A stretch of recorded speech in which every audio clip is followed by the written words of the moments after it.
What it's like to float in a sensory deprivation tank. This article was written by Erin Magana and repurposed with permission from Well Plus Good. Want to take your meditation practice to the next level? Just add water. From Vancouver to New York City, luxury float centers, where the wellness-conscious commune with their psyches inside sensory deprivation chambers that are filled with several inches of body temperature, Epsom salted water, are emerging as the next big thing in mindfulness.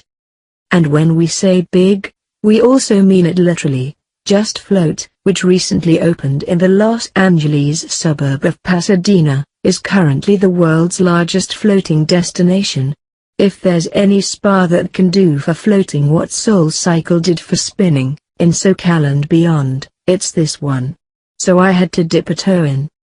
Just Float was co-founded by self-proclaimed serial entrepreneur Jim Hefner, who first learned about the practice via comedian Joe Rogan, who has a float tank in his house. After his first profoundly relaxing dip at an Orange County float center 2 years ago, recalls Hefner, I thought, floating needs to be everywhere. Why is it not more available? Humanity is in dire need of this. It might sound like a serious exaggeration on his part, but floating has been studied for all kinds of real health issues. More on that in a minute.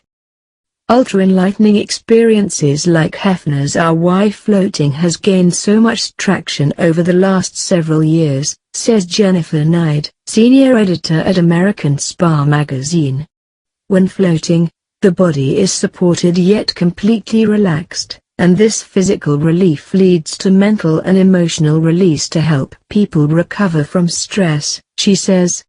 It's a necessity in the hyper-available digital world we live in. A photo posted by Just Float, at Just Float Inc., on March 18, 2015 at 5:22 p.m. PDT.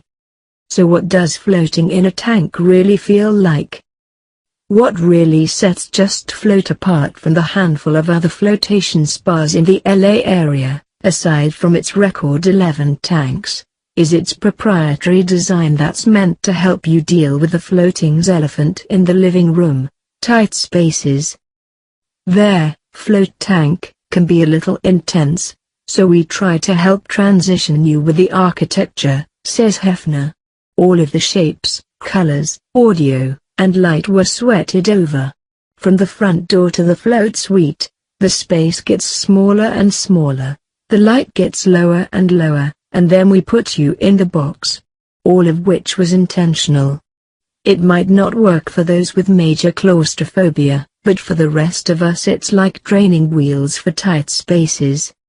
After you check in, you'll take shower in private room before entering the float tank.